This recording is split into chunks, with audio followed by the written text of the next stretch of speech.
everybody. Welcome back, or welcome for the first time to MandoLessons Live. This is number 10. They're kind of screaming right along here. Looks like people are trickling in here. We got hello from the UK, from Skye, from Kentucky, the Bluegrass State. All over. Great to see you all here. It looks like we got some new names already, so welcome if this is your first time. If you haven't been to one of these before, they kind of runs. I play some tunes, but mostly it's a great time to ask questions. I love hearing what everybody's been working on, what you're interested in, what you have questions about musically or mandolin-wise. I'm happy to answer anything you ask me. If I don't know the answer, I'll make something up.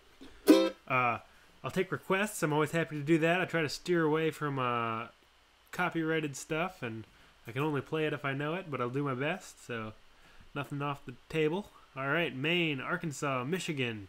Great. Thank you all for joining. That first tune that I played, I think it's called the Clavel Fancy.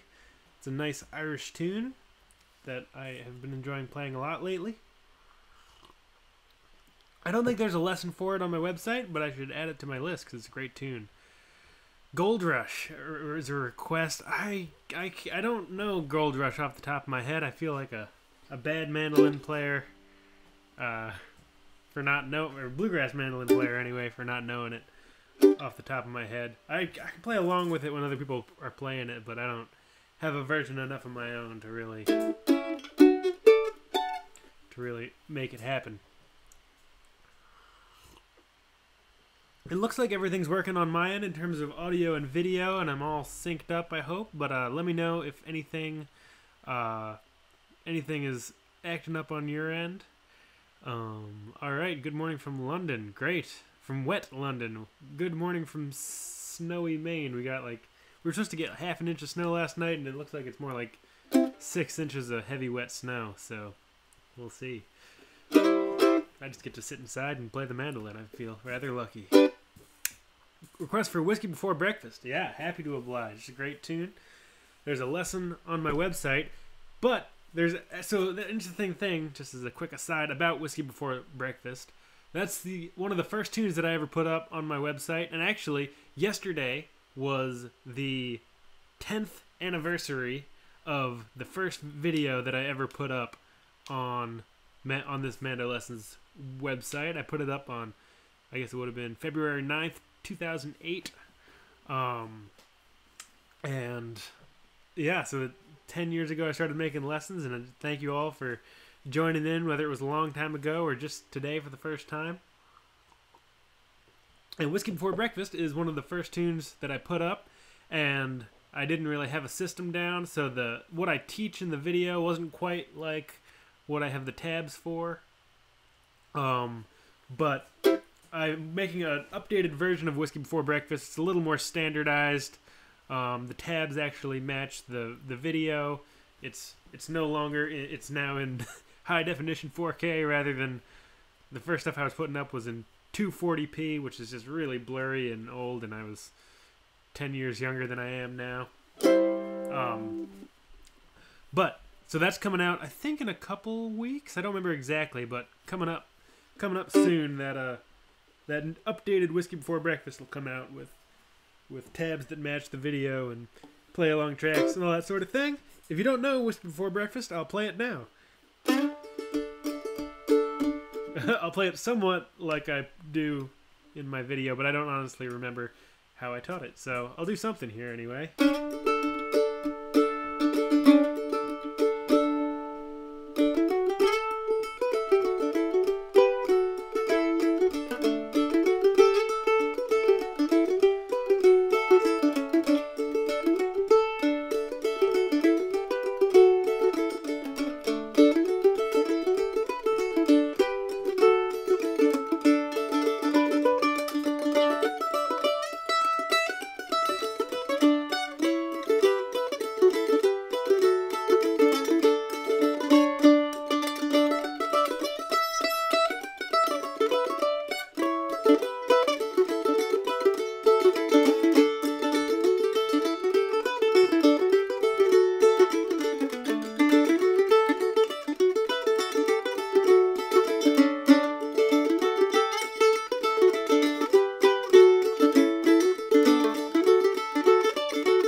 No, whoops. Whiskey Before Breakfast. I was reading the comments while I was playing. Great tune. That's kind of the one that got me going. One of the first tunes I ever learned. Yellow Rose Farm says, my brother is 8 and wants to go to Maine Fiddle Camp this year, which is a camp that I teach at in Maine. Highly recommended if you play mandolin or fiddle or guitar, cello, whistles, banjo, bass, all kinds of different instruments taught at Maine Fiddle Camp, not just fiddles. And I teach there. I teach mandolin every year. There's a couple... So there's Yellow Rose Farm. There's a couple different sessions. There's a weekend in June, and then a week session in June, and then another weekend. And those are all back to back. You can do any or all of them. And then there's 2 week-long sessions that you can do one of or either or both in August. And I will be at all of them. There's dates, and this is for anyone. There's dates on Maine. I think mainfiddlecamp.org. You can Google Maine Fiddle Camp. It might be Maine Fiddle. I don't remember what the website is. But you can Google it. You'll find it. Just look up Maine Fiddle Camp. The dates are up there. I will be at all of them. The way that the mandolin class is structured is we all rotate. So there's all level of mandolin taught, and there's usually between 2 and 4 teachers. And we rotate through, so everybody gets a little bit of everyone. Nobody sees all of one person all the time, so you can't necessarily like be in my class. It's more grouped by experience level and what you're hoping to learn and your interests. But yeah, I'll be doing a little bit of everything, so you'll definitely see me if you come and take mandolin. Or even if you don't take mandolin, if you come and do something else. I'm always happy to play some music. But a great camp. There's lots of camps around. I love Maine Fiddle Camp. It's one of my favorites. Or look up if you're not in Maine or New England and you don't want to fly in or make it a road trip. Look around. There's probably a camp near you. They're super fun. They're sort of the reason that I play as much music as I do is going to Maine Fiddle Camp. About 10 years ago. I think, 2008 was my first year. So this will be my 11th year of teaching this coming summer. Alright, so I'll get back to the chat here. Cold Frosty Morning. Great tune. I was playing in an old time jam last night. And we played this tune, and it's awesome. So I'll play it again. Cold Frosty Morning.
There it is, Cold Frosty Morning.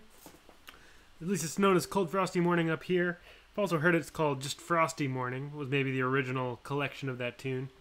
There's a couple different tunes by those names, but that's I think maybe the most common one at this point, at least that I've run into.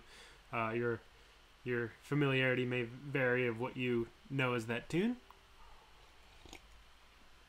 Yeah, great tune. I love that tune. I put that tune on my, I did an old time mandolin, solo mandolin album a couple of years ago that you can find. It's, if you're looking to find it, it's in the shop page of MandoLessons.com. But that was one of my favorite tunes, so I had to put it on that album. All right, catching up with the chat here. All well, glad to hear it. Let's see. Doodah. I always pronounce your screen name wrong. Doodah Dada. Request Red Prairie Dawn. Great tune by the late great Gary Harrison. I will play that in a second. I'll just catch up with a little bit of the questions and stuff. James asks, or no, I think it's just a comment. Heard Whiskey Before Breakfast from a friend who ran songwriting workshops at Maine. Oh, cool. Ran songwriting workshops at Maine Fiddle Camp. Cool. Who is that? I probably know him. Check out Leo by Rachel Sermani. A really interesting use of the mandolin. I will check that out. I'll write that down and check it out when the live stream's over. And other people, too. Check it out. I'm sure it's great. Cool. Awesome. Glad everything is coming through. Red Prairie Dawn. Great tune. This is a tune that fiddle players will cross-tune for. But I play it just out of standard. See if I can... I kind of get it mixed up with another old-time tune called something that I can't remember, but hopefully I'll play Red Prairie Dawn here. Let's see. How does this tune go? Here it goes.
Red Prairie Dawn by Gary Harrison. Great old-time tune. Again, fiddle players cross that fiddle up to A, E, A, E. But mandolin players just leave it where it is, standard tuning. All right, let's see.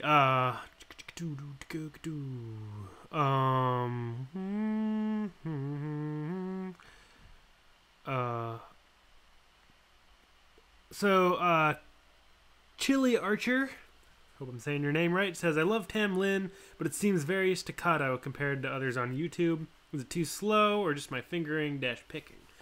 So, Tam Lin, great tune. Sounds like this.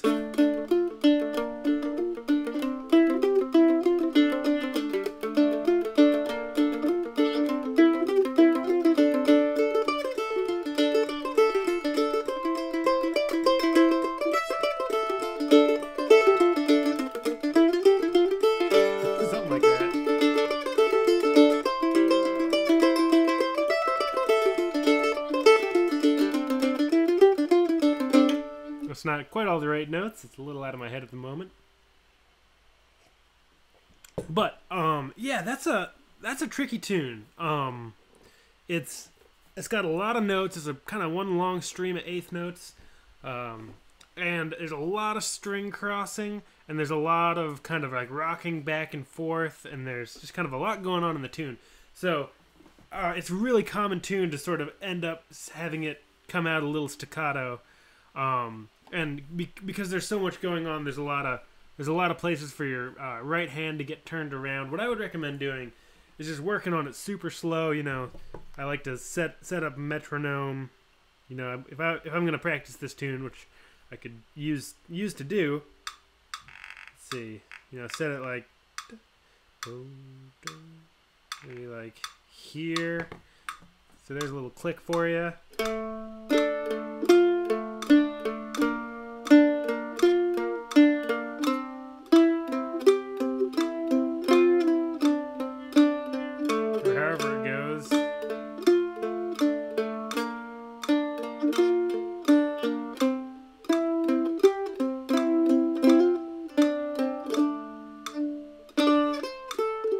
I can't remember the beat bar right now. It's on my website. If you're unfamiliar with that tune, great tune.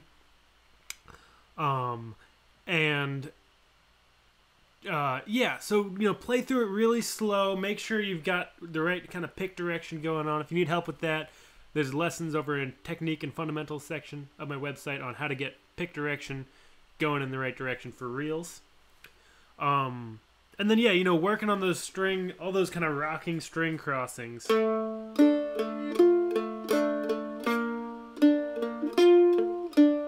That's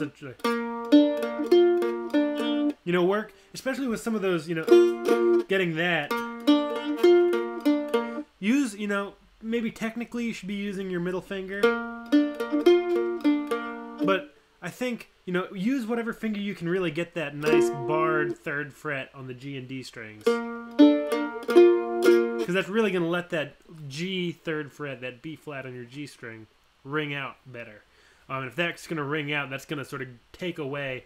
The more notes you can get sort of ringing out, even when you're not picking that string, the less staccato that tune's going to sound. Or any tune that's kind of really notey. It's kind of like a Fisher's hornpipe is sort of the same way. A lot of string crossing, a lot of arpeggios, long constant stream of eighth notes. And if you do it, and anything, if there's any sort of like link in the chain that's broken, you end up with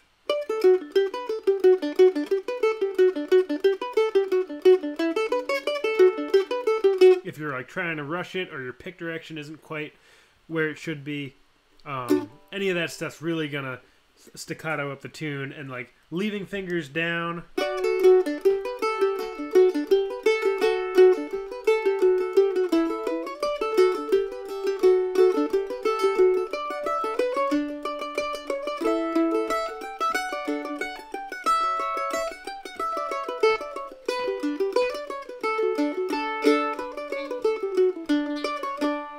is really gonna allow you to smooth that out. And it's a great thing to practice, you know. Once you figure out what sort of the break in the chain is, it'll really help a lot of those notey tunes come through a little cleaner and a little more fluid. So I hope that's helpful. I'm a big fan of slowing stuff down. If I'm playing something and it sounds sloppy or staccato or anything like that, I just slow it way down, and it's always good practice. I love making the play-along tracks for my website because it makes me play tunes really slow, and I hear all of those kind of holes in my playing that's like, wow, it just gives you so much more time to like focus on like tone production and like how, you know, are your notes coming across? Oops. Or are they coming across really smoothly?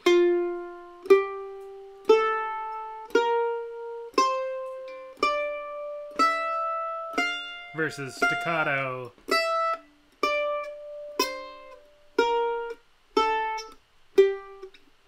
And practicing with the metronome, while not always the most fun, is a great way to work on your own timing.